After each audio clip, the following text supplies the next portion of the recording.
ang pagpapatuloy ng ating kwento. Sana walang mag-skip ng ads. Salamat. Sunod-sunod nitong kinumbati si Balatik na aking tandang na patuloy naman itong iniilagan. Pero nung umikot yung kalabang manok, doon naman tinamaan yung akin. Subalit nang lumipad yung panabong ko, sumama din yung kalaban. At doon ito nasungkit. Gumulong-gulong ito sa lupa nang tamaan ito sa ulo. Ngunit talagang pinaghandaan ng antingerong sabongero na kalaban ko ang laban na yon. Sa kabila ng tinamo ng kalaban, baliwala ang patama sa ulo na yon. Hanggang sa makakuha ng pabor yung pambato ko. At doon nanlaki ang mga mata ng mga tao nang paulanan ito ng atake sa aking panabong. Nang makita ng dayo ang nangyari, nasipat ko itong bumuka-buka yung bibig. At sa isang iglap, merong mga animoy mahabang insekto ang lumabas sa lupang kinaroroonan ng tandang ko. At pupukutan na nito yung paa ng manok. Pero hindi pa man yun nakalapat, kaagad nagbaga yung mga paa ng manok ko. Dahilan ng pagsisibalikan ng mga insektong yun sa lupa. Pero sa mga tao, normal lang yun. Kasabay ng pag-atras ng mga barang sa lupa ay ang pagkabasag ng salamangka ng dayo. At sa wakas, nagawang manalo ng alaga ko. Ano? Pwede na bang pangdayo itong mga tandang ko? Wika ko. Sumagot naman yun ng, "Oo, tama ka. Malakas ka nga. Dahil natalo mo ko." Hindi. Mali yun. Malakas ka subalit ikaw yung may problema.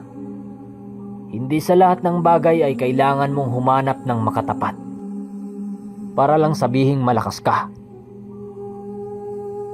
Sabihin na nating malakas ka, subalit nanaig sa'yo ang paging gahaman mo. Wika ko sa harapan ng dayo. At matapos kong sabihin yon, dali-dali itong nagligpit at lumabas ng bakuran ko. Dahil sa pagkakatalo ng dayo, ay tila ba bumaliktad ang mundo. Ang mapagmataas at matapang na dayo ay inaasar-asar ito ng mga kababaryo ko. Sinasabihan nila itong umuwi na sa kanilang lugar dahil palpak naman yung mga pinaniniwalaan nila. Pag-alis ng mga dayo, ay lumapit sa akin ang mga kaibigan ko at ibang kababaryo. "Chris, ang husay mo pala sa pagdating sa Tigbakaya. At yung mga tandang mo parang hindi pang karaniwang kung kumilos." "Wala yun. Syortihan lang talaga." "Chris, salamat naman dahil pinagtanggol mo ang ating karangalan. Mahusay ka nga. Walang duda." Wika naman ni Mang Banong sa akin. Nang araw na yon, ay nanatili sa aking bahay ang mga kaibigan ko. Sila ang nagluto sa aming bihag na mga manok at sa makakain namin ng tanghalian. Lumipas ang mga oras. Habang nag-iinuman, panay din ang aming kwentuhan tungkol sa mga laban na aming makakasagupa. Masaya kaming nagkwentuhan noon dahil puro namin naunawaan ang bawat paksa na aming tinatalakay. At nabanggit ng aking mga kaibigan na meron ulit sabong sa araw ng Sabado sa baryo.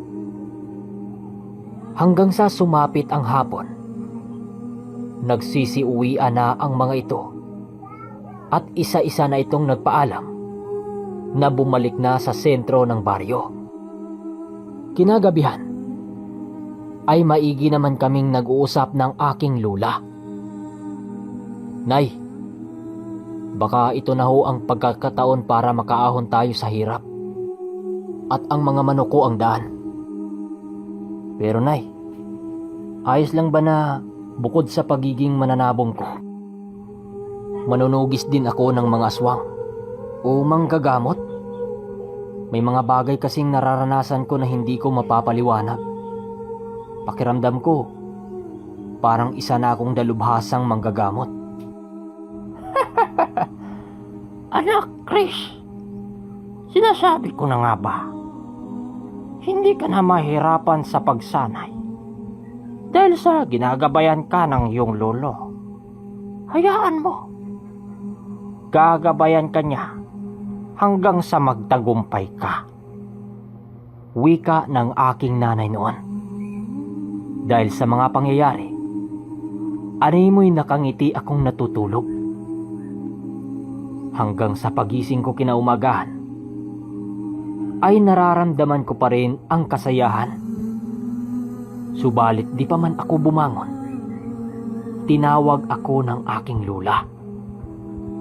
Ayon dito, may mga tao na naman daw ang naghahanap sa akin sa labas. Kaya dali-dali ko itong nilabas para tingnan ko kung sino ang panauhin na yon.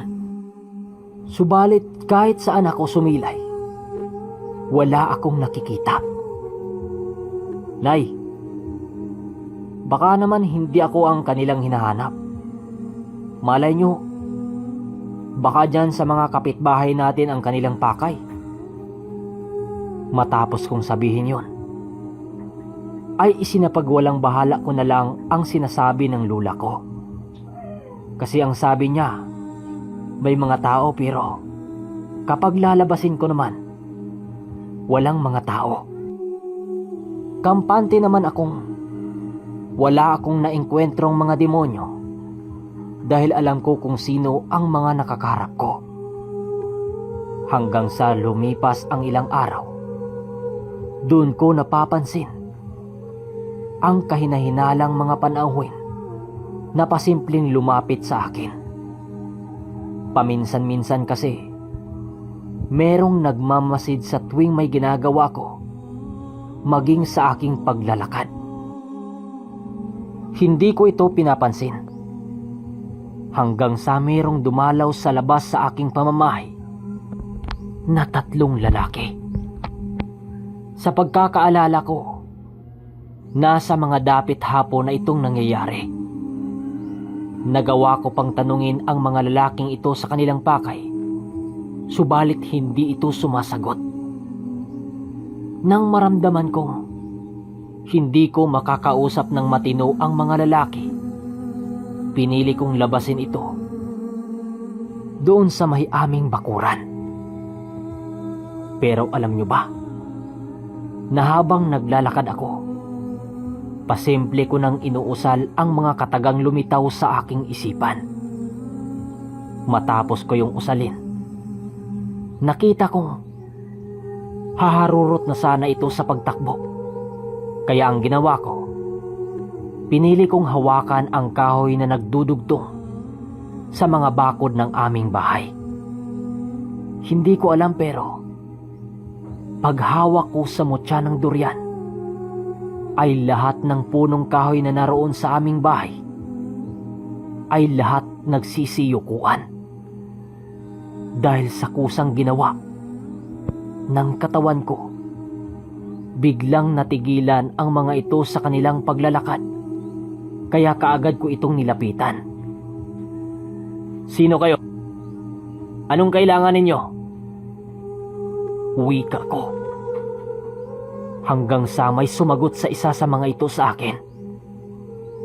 Bakit naman kita sasagutin?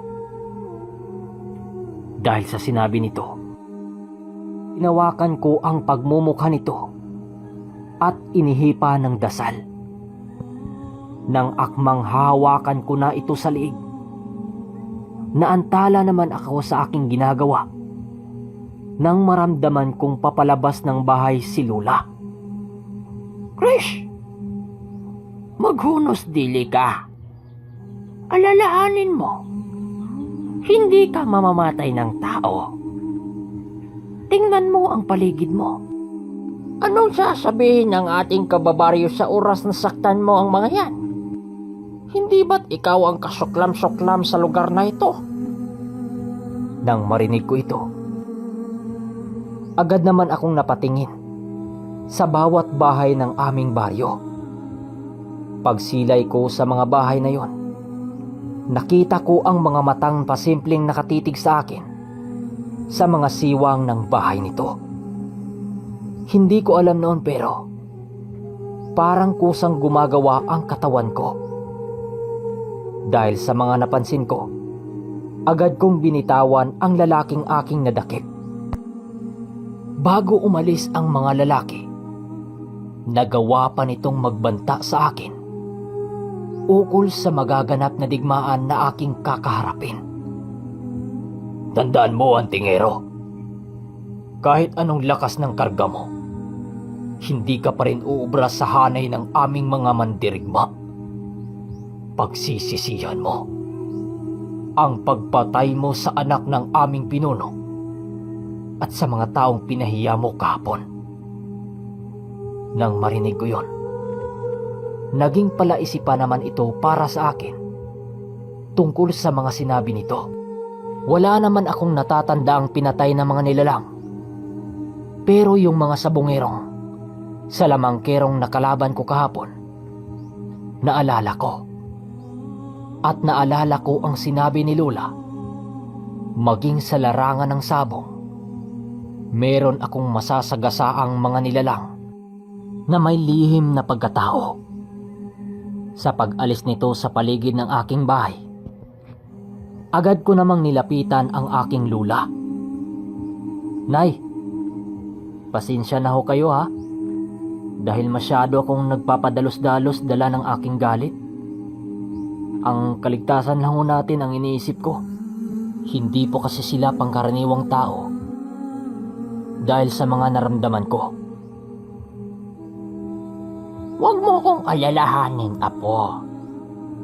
Kaya ko ang sarili ko. At saka isa pa, hindi naman sila makapasok sa bahay dahil sa basbas na iniwan ng lolo mo. Halika na, umuwi na tayo. Matapos naming mag-usap noon, agad din naman kaming bumalik sa aming tahanan. Magmula ng araw na yon, nangako ako sa aking sarili na mas ituon ko pa ang aking wisyo sa pananaliksik ng mga lihim na karunungan. Sa pagsapit ng umaga, nagtapat naman ako sa lula ko na nais kong hukayin ang mga naiwang gamit ng aking lulo.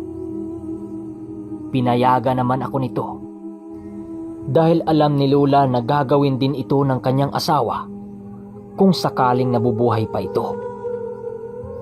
Sa unang pagbuklat ko sa mga gamit ng aking lulo, agad bumungad sa akin ang isang kasulatan ukol sa aming baryo at sa 3 baryo ng mga aswang.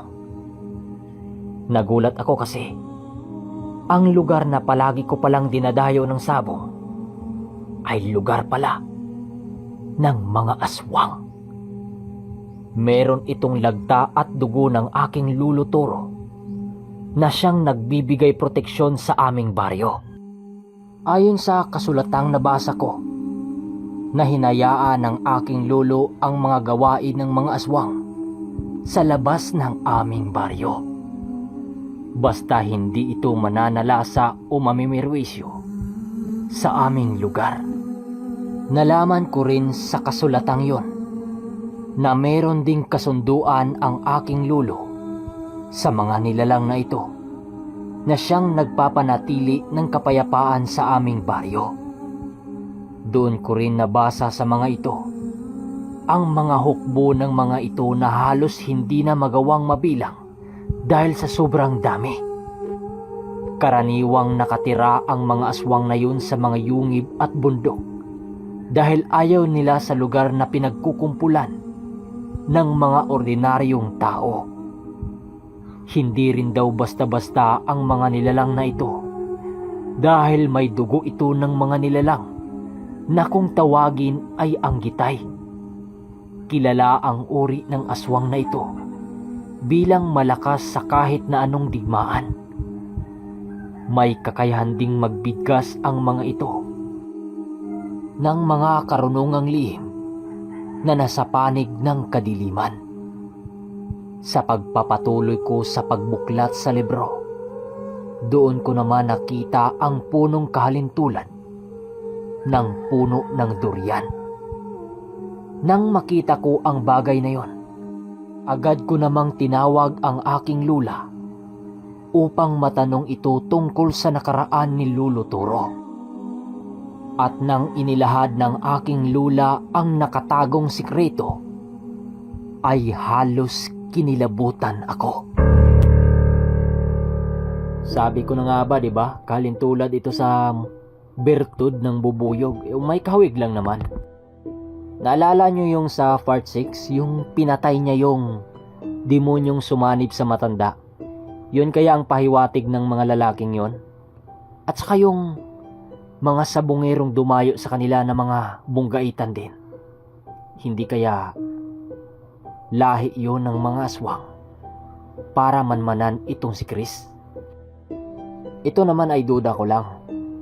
Kayo, ano sa tingin nyo? Comment nyo sa baba. Paabang sa part 8. Hanggang sa muli. Ang Ermitanyo.